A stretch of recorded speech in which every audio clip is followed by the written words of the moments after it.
नमस्कार, आप देख रहे हैं डिजिटल न्यूज। मैं आपको एक 100% ओरिजिनल न्यूज बताऊंगा जो कि आपको जानना बहुत जरूरी है। वीडियो को लास्ट तक देखें। उससे पहले आप मेरे चैनल को सब्सक्राइब करें और एक लाइक जरूर करें। तो चलिए नजर डालते हैं आज के तमाम बड़े खबरों पर। चीन की हरकतें एक बार फिर चिंता का कारण बन गई हैं। नई सैटेलाइट तस्वीरों से पता चला है कि चीन पेंगोंग झील के पास एयर डिफेंस कॉम्प्लेक्स बना रहा है। इसे 2020 की गलवान झड़प स्थल से महज 100 किलोमीटर दूर बताया गया है। भारत की सुरक्षा एजेंसियां स्थिति पर नजर रखे हुए हैं। इसके बारे में आपका क्या विचार है, कमेंट में जरूर बताएं। आइए नजर डालते हैं अगले खबरों पर। केरल भारत का पहला राज्य बनने जा रहा है जहां पानी के नीचे सड़क बनेगी। व्यापिन और फोर्ट कोची को जोड़ने वाली ये अंडर वाटर टनल देश में तकनीकी विकास की एक मिसाल होगी। लगभग 2600 करोड़ रुपए की इस परियोजना से यात्रा का समय और ईंधन दोनों की बचत होगी। आइए आगे बढ़ते हैं अगले खबर। सिडनी के मैदान पर आज भारतीय टीम ने इतिहास रच दिया। रोहित शर्मा और विराट कोहली की शानदार बल्लेबाजी से भारत ने ऑस्ट्रेलिया को 9 विकेट से मात दी। दोनों ने नाबाद साझेदारी करते हुए ऑस्ट्रेलियाई गेंदबाजों को बेबस कर दिया। ये मैच केवल जीत नहीं बल्कि टीम इंडिया का मनोबल बढ़ाने वाला पल बन गया। आइए नजर डालते हैं अगले खबर पर। बिहार राजनीति में बयानबाजी तेज हो गई है। तेज प्रताप यादव ने कहा है कि वे मरना पसंद करेंगे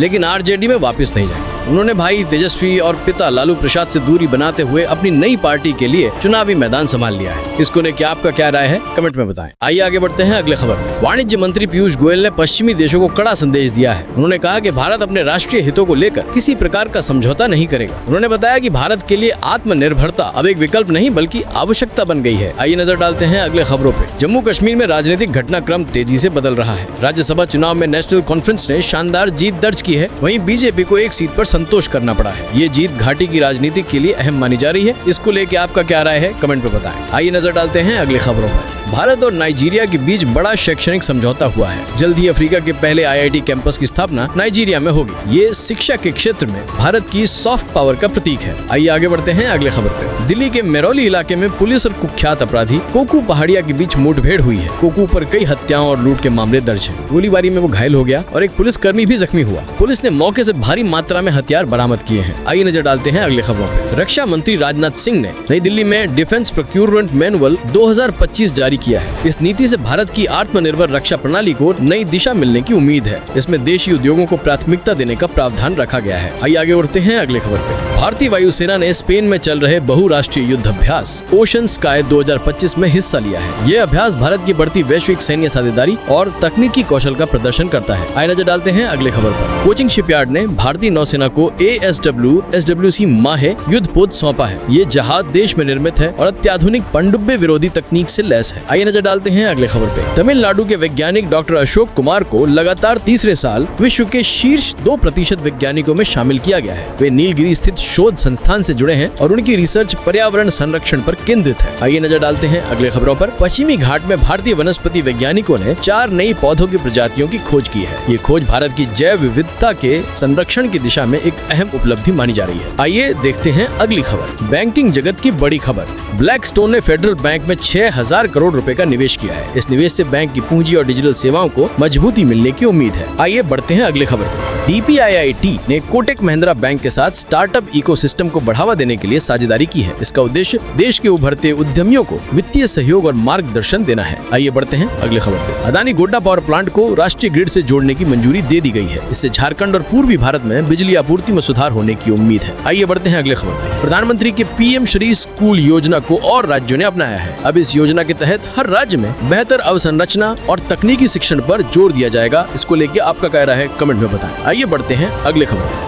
यूरोप की 3 प्रमुख कंपनियां एयरबस, लियोनार्डो और थैलस ने अपनी सैटेलाइट सेवाओं को मर्ज करने की घोषणा की है, जिससे वैश्विक बाजार में प्रतिस्पर्धा और सहयोग दोनों को नया आकार मिलेगा। आइए आगे बढ़ते हैं अगले खबर पे। महाराष्ट्र के राज्यपाल ने बर्जिस देसाई की नई पुस्तक मोडीज मिशन का विमोचन किया है। ये किताब प्रधानमंत्री की 2014 से अब तक की विकास यात्रा को दर्शाती है। आइए देखते हैं अगले खबर। पटना हाई कोर्ट में जस्टिस सुधीर सिंह को कार्यवाहक मुख्य न्यायाधीश नियुक्त किया गया है। वे न्यायपालिका में अपनी सटीक और न्यायपूर्ण निर्णय शैली के लिए जाने जाते हैं। आइए देखते हैं अगली खबर। ग्रामीण विकास मंत्रालय की योजना डे NRLM के तहत लाखों महिलाएं वित्तीय रूप से आत्मनिर्भर बन रही हैं। ये महिलाएं अब अपने गांव में रोजगार के नए अवसर पैदा कर रही हैं। आइए देखते हैं अगले खबर। विश्व विकास दिवस पर संयुक्त राष्ट्र ने भारत की डिजिटल ट्रांसफॉर्मेशन यात्रा की सराहना की है। ये दिन तकनीक के माध्यम से विकास को बढ़ावा देने की याद दिलाता है। आइए देखते हैं अगली खबर। विश्व स्वास्थ्य संगठन की रिपोर्ट के अनुसार 19 से 25 अक्टूबर तक मनाए जा रहे लीड पॉइजनिंग वीक पर भारत ने बच्चों में शीशे की समस्या को कम करने के लिए विशेष अभियान चलाया है। तो दोस्तों ये थे आज के अहम खबरें। आपकी राय हमारे लिए महत्वपूर्ण है, हमें कमेंट में जरूर बताएं और चैनल को सब्सक्राइब करना न भूलें। धन्यवाद।